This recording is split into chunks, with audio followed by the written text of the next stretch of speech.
On en entend full parler des kissing spines, mais est-ce qu'on sait vraiment c'est quoi? Je vais t'expliquer ce qu'est un kissing spine aujourd'hui. Donc ici, en fait, j'ai deux vertèbres lombaires qui sont une avec l'autre, OK? Donc, petite leçon d'anatomie au niveau des vertèbres. Donc, chaque vertèbre a ce qu'on appelle un corps vertébral, donc la partie ici.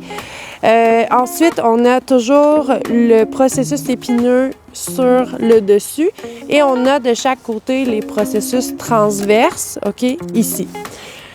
Un kissing spine, c'est quoi?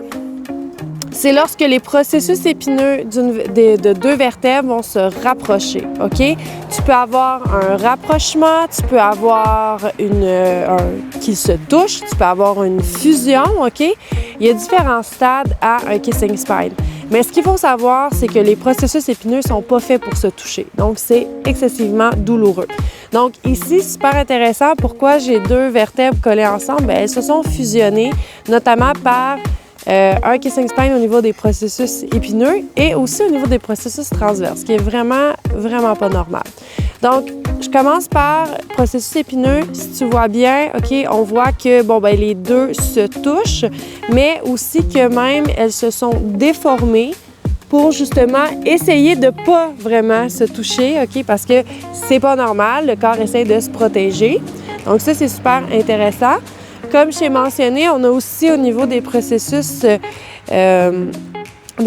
transverses, OK? Donc, si tu remarques, les processus transverses, OK, au niveau des vertèbres lombaires sont très longs. Pourquoi? Parce que c'est pour empêcher le cheval de faire une latéroflexion au niveau du bas du dos.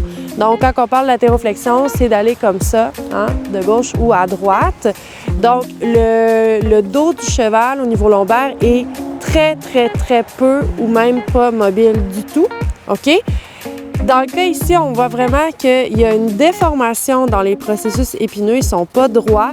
Ils vont en fait un en dessous de l'autre. OK?